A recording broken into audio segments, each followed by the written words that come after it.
Hola compañeros, buenos días, buenas tardes, buenas noches, dependiendo del lugar donde nos vean. ¿Cómo han estado? ¿Cómo me les ha ido? Bueno, entonces, antes de comenzar, si les gusta el contenido que estamos haciendo, si les parece que debemos continuar realizándolos, pues denos un buen like, suscríbanse al canal, que eso nos ayuda bastante para seguir generando nuevos contenidos y otro tipo de contenidos que podamos implementar. Escríbanos en las sugerencias, en los comentarios, qué temas les gustaría que habláramos, que hiciéramos, pues para evaluarlo y poderlo desarrollar y poderlo compartir con todos. Y bueno, no dándole más dilación, vamos a continuar con la tercera parte de los tips que hay que tener en cuenta para adquirir una moto, bien sea nueva o bien sea de segunda. En el capítulo anterior terminamos hablando de la cilindrada, ¿cierto? Hablábamos que de mi punto de vista, para mí, por ejemplo, en mi caso, la que voy a comprar está como 200 centímetros cúbicos, pero que puede variar entre los 190 a los 199.5 centímetros cúbicos, pero se cataloga como 200, digamos que a nivel comercial, y pues las ventajas que se tienen sobre las mismas. Ahorita vamos a ver sobre el tipo de gasolina que vamos a utilizar. Terminando el capítulo alcanzamos a hablar sobre si utilizar gasolina extra o gasolina corriente, que eso también está muy ligado a, a la cilindrada y a la compresión, sobre todo del motor, que se tenga para el estallido de la mezcla de aire y gasolina en el motor. Entonces, desde mi punto de vista, si se acuerdan, les comenté que estaba optando por una de 200 centímetros cúbicos por el tema de economía, porque es el punto medio o el punto límite para llegar a pagar casi 500.000 pesos de más por el SOAT sobre todo, o pagar un valor muy inferior para lo que es el SOAT, o el seguro obligatorio de accidentes de tránsito, que es lo que significa el SOAT. Entonces, teniendo en cuenta eso, yo optaría por una moto que requiera gasolina corriente por dos condiciones. Primero, lo que ya hemos hablado en el capítulo anterior, nuevamente la parte económica, la gasolina corriente, aunque ha tenido un incremento bastante alto en los últimos años, es más económica que la gasolina extra, casi que podríamos estar hablando de que son un poco más de 5.000 pesos por galón. Entonces, asumiendo que nuestra moto consuma 2 galones de gasolina, pues estamos hablando de que por tanqueada nos estaríamos ahorrando 10.000 pesos o más utilizando gasolina corriente que utilizar la 100% gasolina extra. Aunque pues digamos que en algunos casos de mayores cilindradas y dependiendo de la compresión o de la relación de compresión, se puede llegar a utilizar una mezcla entre las dos, cierta cantidad 50-50 o un poco más de gasolina extra que de corriente, como para llegar a ese octanaje que requiere la moto. Entonces en mi caso, pues digamos que como ya hablamos por economía, sería mejor utilizar o adquirir una moto que consuma gasolina corriente.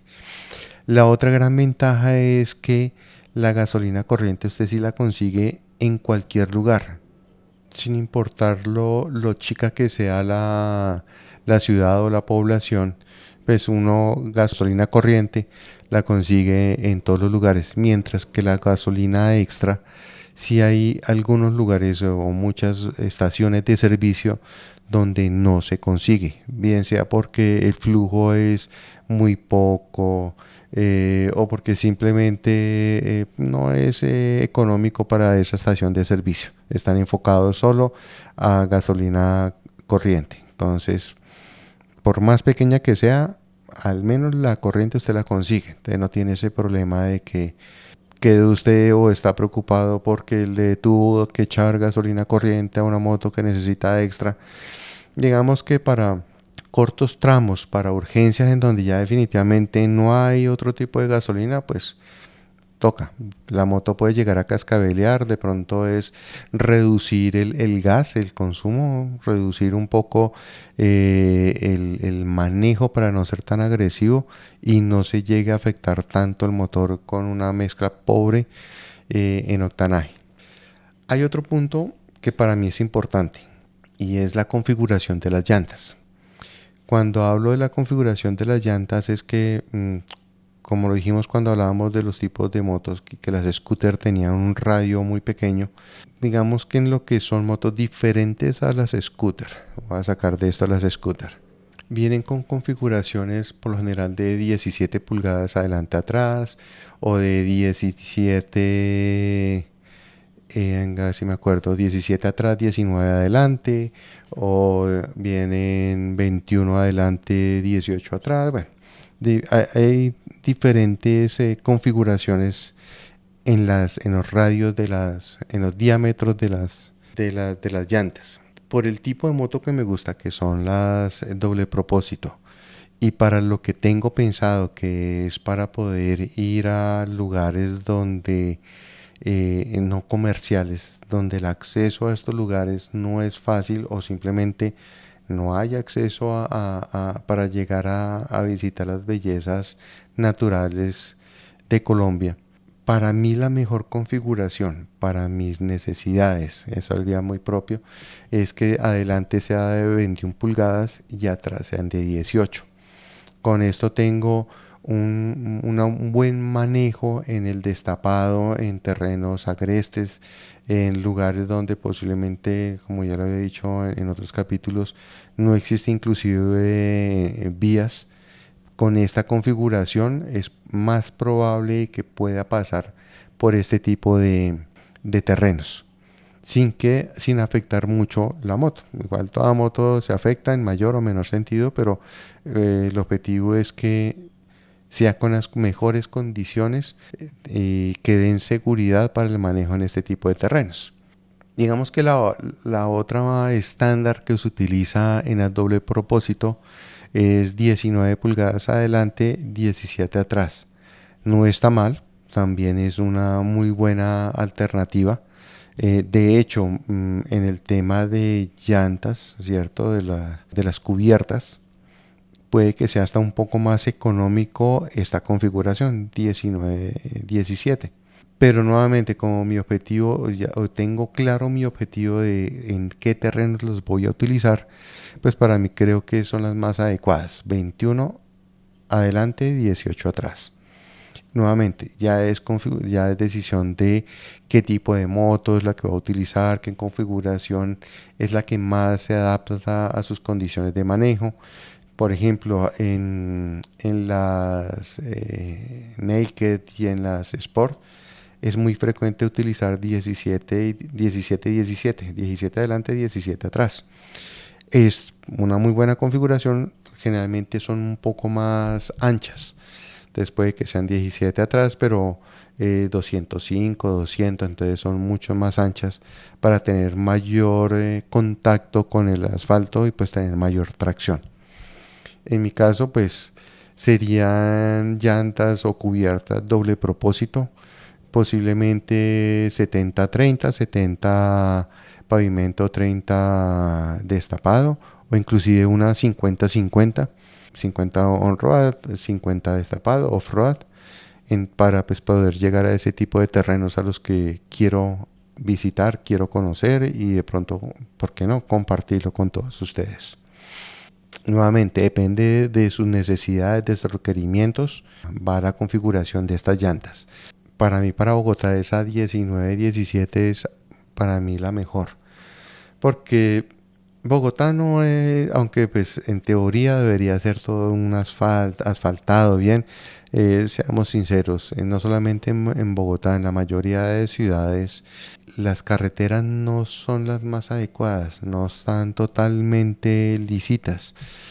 Todas están llenas de huecos, alcantarillas destapadas, lugares donde ni siquiera hay pavimento, eso es puro ripio o campos traviesas muchas veces.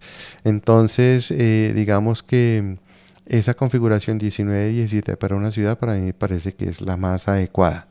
Sin que ello indique que, pues, que para los tipos de moto como las Sport, ¿cierto? Ya vienen con una configuración preestablecida diseñadas para motovelocidad. La recomendación es el diámetro de acuerdo a la configuración y a lo que indique el fabricante, y lo mismo el ancho de las cubiertas. Generalmente se utiliza entre un 5 y 10% de más o de menos para no afectar la relación de potencia y fuerza que pueda tener una moto, y no quede muy amarrada o que no tenga suficiente tracción pues para movilizar la moto de una forma adecuada. El siguiente punto son los tipos de frenos, que ya hemos hablado de que todavía en el mercado se encuentran motos en donde la llanta delantera es con disco, inclusive es un solo disco, dependiendo pues también de la cilindrada. Entre más cilindrada pues requieren mayor fuerza de frenado, porque como ya lo dijimos, entre más cilindrada, más peso, más volumen, entonces eso hace que se requiera mayor potencia de frenado pues para parar un monstruo de mayor cilindrada. Si es una cilindrada baja con un monodisco adelante, está bien. Generalmente lo que varía es el freno trasero. El freno trasero todavía encontramos de tambor.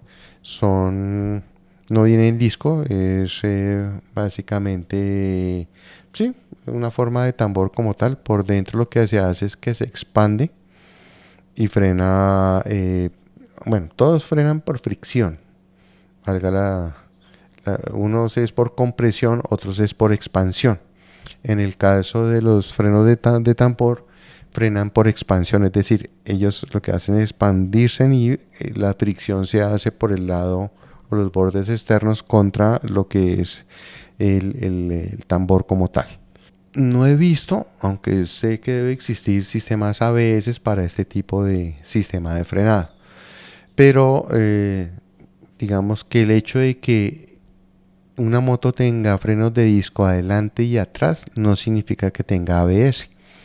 Hay motos que tienen discos en ambas llantas sin ABS. ¿Es un riesgo? Sí, si la persona no sabe manejar, si la persona excede mucho los límites de velocidad, si la persona comete un error en la curva de tomarla muy cerrada o inclusive muy abierta, acciona el freno de forma brusca, eso puede generar una caída. Inclusive en recta, si se administra mal el frenado, pues puede generar una caída y un accidente como tal.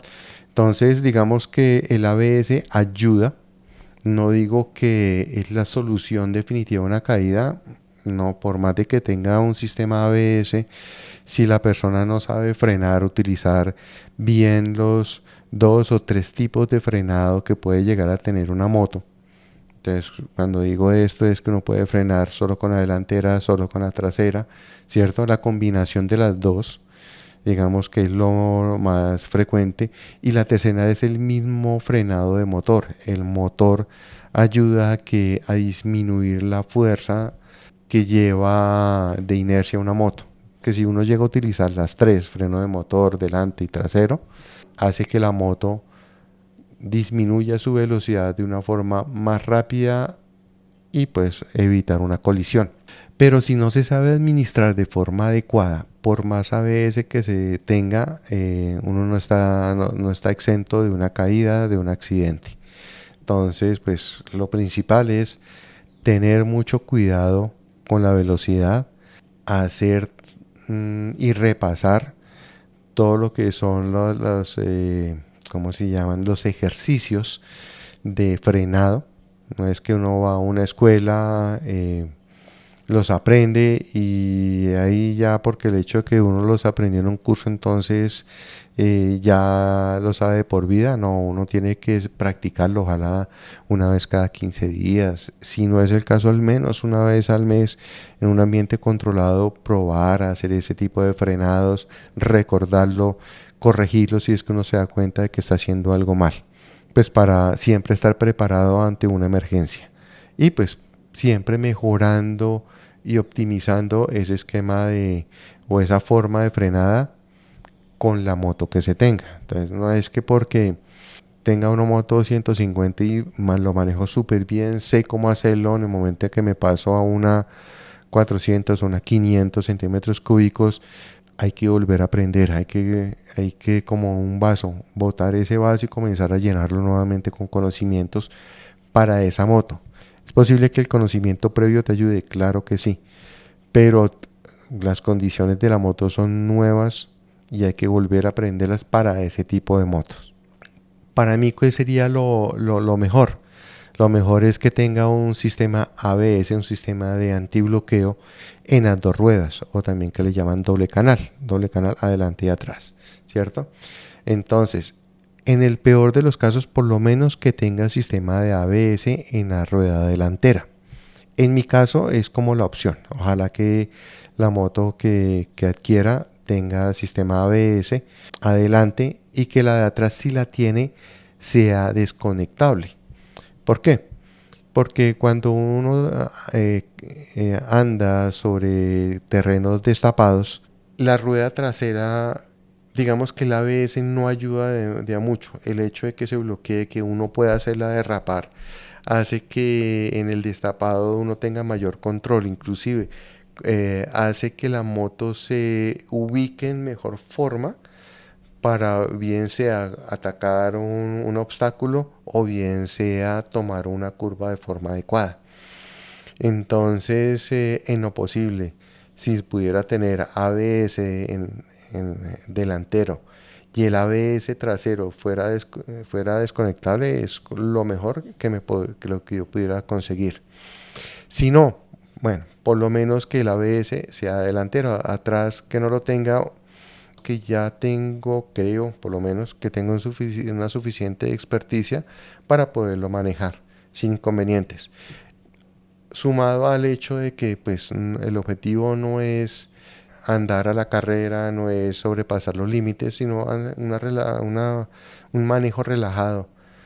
Hace que pues o no se necesite o sea muy pocas las veces que se necesite utilizar el frenado en curva como para hacer una corrección que uno pueda, por algún error que uno pueda cometer o algún evento que pueda suceder en el trayecto o en la toma de una curva.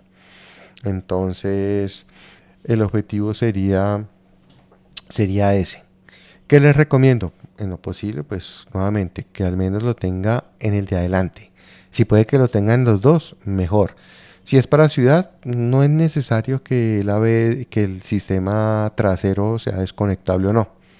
Inclusive, si lo tuviera y no fuera desconectable, pues está el viejo truco de quitarle el fusible al ABS, pues para en el momento en que se requiera, pues poderlo manejar sin ABS.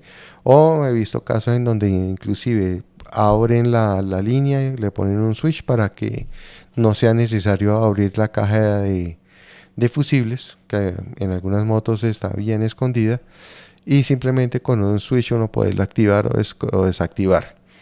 Tener en cuenta que creo que la mayoría de las motos, para cuando no tienen, por naturaleza, no tienen el ABS desconectable en la rueda trasera, hay que, cuando se vuelve a conectar, colocar el fusible se vuelve a colocar, pues hay que apagar la moto y volverla a prender, pues para que él tome la nueva configuración y poder andar en terrenos on-road sin ningún inconveniente. El siguiente punto que se debe tener en cuenta, potencia y torque. Este está también directamente relacionado con los centímetros cúbicos, con lo grande que sea el motor. Generalmente, a mayor cilindrada, mayor potencia y torque. Entonces, eso es algo que toca revisarlo. La forma en que lo entrega y demás. Lo digo que generalmente porque hay casos, por ejemplo, las custom, ¿cierto? Las chopper son de grandes centímetros cúbicos, pero el caballaje no es tan alto.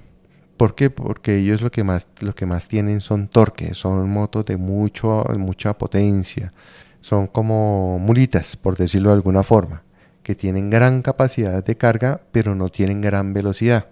No son como los caballos pura sangre, por decirlo de alguna forma, que tienen gran velocidad, tienen buena potencia, ¿cierto? No la misma que una mula, por decirlo así, pero tienen mucha velocidad de fondo. Digamos que si uno pusiera a competir una mula con un caballo, pues un caballo va a ganar. Digamos que mira, haciendo el símil con animales. Entonces hay que mirar eso y la entrega de la potencia, porque puede que tengan los mismos caballos, pero la forma en que lo entregan varían entre diferentes motos. Hay motos que entregan esa potencia de forma lineal, es muy progresiva. Entonces, en la medida, digamos que está muy relacionado, casi que de bajas revoluciones se está entregando la potencia y la mantiene hasta altas revoluciones. Hay otras motos que solo hasta que llega a ciertas revoluciones y son altas revoluciones es que llegan al tope de entrega de ese torque. Entonces hay que tener cuidado, si uno no está acostumbrado a la entrega de potencia de una moto, comience siempre suave, vaya cogiéndole cómo es que va haciendo esa entrega de ese torque, de esos caballos, pues para que no vaya a tener ningún inconveniente. En mi caso, sí sería interesante tener una moto de mayor torque más que caballaje. ¿Por qué? Porque es que ese torque es el que me va a facilitar en un momento determinado hacer los sobrepasos de forma rápida y segura. Entonces, esa potencia y ese torque que me sirva precisamente para poder hacer esos sobrepasos, en especial en terrenos, en subidas, en donde pueda hacer ese paso, sobre todo de los camiones, doble troques, que son bien largos, que uno no dure tanto tiempo haciendo ese sobrepaso y lo pueda hacer de forma segura. Que en una recta en donde esté la línea discontinua, pueda uno hacer el sobrepaso mientras esté la línea discontinua y no de pronto correr el riesgo de alcanzar a llegar a la curva y todavía no hemos terminado de hacer un buen sobrepaso. No haber hecho el sobrepaso de forma adecuada, no solamente haberlo pasado, sino pasarlo y volver otra vez al carril que nos corresponde. Digamos que en todo ese proceso pues uno debería estar dentro de la recta para no tener ningún inconveniente, poder estar visualizando que no venga ningún vehículo en contra o que se presente animales o lo que esté en la vía que nos pueda llegar a afectar ese sobrepaso y poder pues hacerlo de forma segura. El siguiente tema, creo que ya lo habíamos hablado, y era el peso de la moto. Dependiendo de, nuevamente, si usted va con un acompañante, si va con maleta, ¿cierto? Mayor peso, pues eso hace que pues, el peso suyo, del acompañante, de las cosas que usted lleva en los maleteros para el viaje y demás, más el peso de la moto, que usted lo pueda manejar. Que en un momento determinado en que usted necesite hacer alguna maniobra no sea una limitante. Que muchas veces pasa que es tan pesada la moto que no logramos controlarla o hacer que vaya hacia donde nosotros queremos. O ese proceso de hacerla que vaya hacia donde nosotros queremos genera mucho esfuerzo y hace que cuando lleguemos a nuestro destino estemos totalmente sin fuerza, sin alientos, en donde ya los últimos kilómetros se vuelve un riesgo porque ya nuestro cuerpo no está dando lo suficiente para el control de la moto y todo el peso que equivale, incluyendo el nuestro. Si es un tema de on-road, ¿cierto? De asfalto, digamos que el peso se puede llegar a manejar un poco mejor que cuando estamos en terrenos destapados. Cuando estamos en terrenos destapados, este peso nos puede afectar en gran medida. Entonces, como ya los he dicho también en varias oportunidades, mi objetivo sí es llegar a lugares inhóspitos, donde sí, la mano humana no haya llegado de forma tan agresiva, no son lugares turísticos, ¿cierto? Turísticos de gran volumen de personas visitándola, sino son lugares donde por el mismo hecho de que no existen vías o las vías están en muy mal estado, es muy pocas las personas que llegan hasta allá. Teniendo en cuenta eso, para mi caso, por ejemplo, lo mejor es una moto de bajo peso, gran potencia y que me permita tener gran volumen. Entonces, con esto, ¿qué hago? Bajo peso de la moto, con el peso que ahorita yo estoy bastante pesado. Si voy acompañado, ¿cierto? Pues el peso de mi acompañante más los elementos que vaya a llevar. Entonces, digamos que el disminuir el peso de la moto y pues hacer también lo propio, pues para disminuir mi propio peso, pues eso lo que el objetivo es que voy a manejar en volumen total menor carga. Y eso hace que en el destapado pueda manejarlo de una mejor forma. Entonces, listo, el peso de la moto es algo importante y que usted lo pueda manejar. Que lo pueda manejar es que usted ya tenga el conocimiento para saber en caso dado cómo manejarlo, hacia dónde mandar la moto, su cuerpo como tal. Porque hay una caída muy frecuente, por ejemplo. Y esto es sin importar el tipo de moto.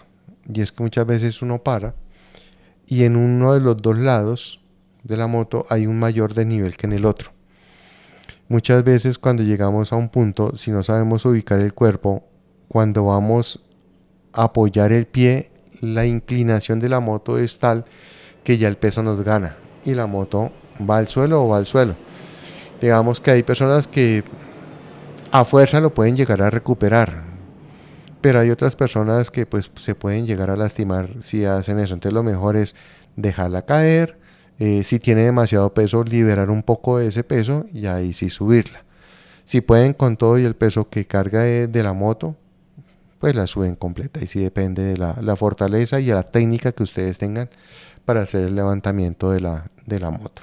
El otro punto, digamos que para finalizar este capítulo, es el sistema de arranque. Y digamos que hay dos tipos básicos de sistemas de arranque.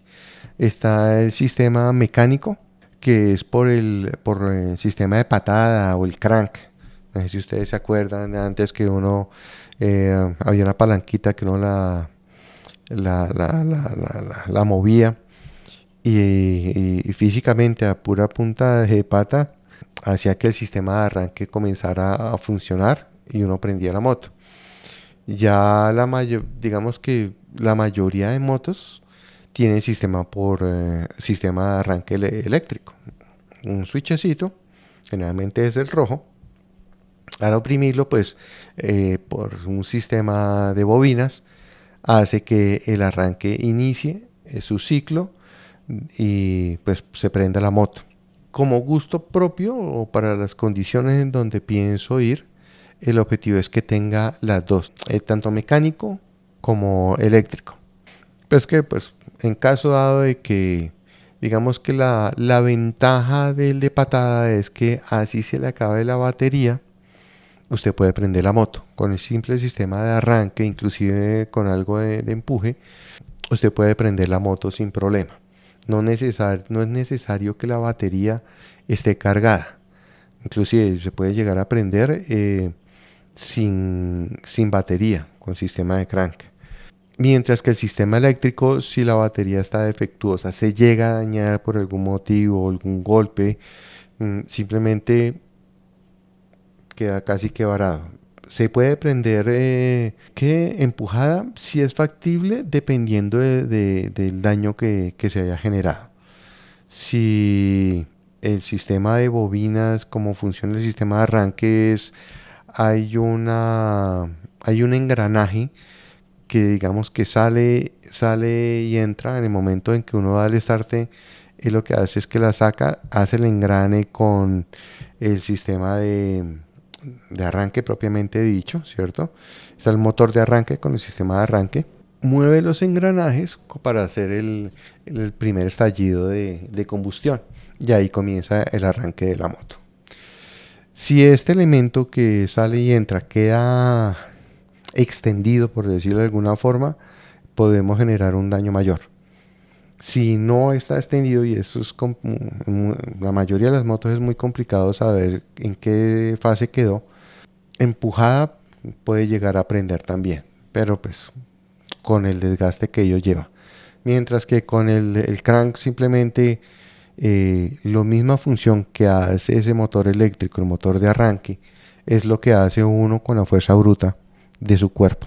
En caso dado de estar en un lugar alejado en donde por algún motivo llegue a fallar la batería, pues pueda arrancarla por el sistema tradicional mecánico y no quedar varado en medio de la nada. Digamos que vamos a dejar hasta este punto el día de hoy. Ya nos quedan pocos puntos, o sea que vamos a irnos para un cuarto capítulo de este tema. Nuevamente, si les gustó, si quieren que sigamos, que continuemos haciendo este tipo de contenido, danos un like, comparte, suscríbete al canal, activa la campana para que estés enterado de las nuevas publicaciones que realicemos al respecto y coméntanos qué sugerencias tienes, qué comentarios tienes de de los puntos que hemos hablado hoy o de los capítulos anteriores. Y finalizando esta serie de videos, las vamos a revisar y si es el caso hacemos un capítulo y hablamos sobre esas sugerencias que nos entreguen ustedes o comentarios, o si necesitan que investiguemos algo al respecto, pues también lo haremos y daremos mayores alcances al respecto.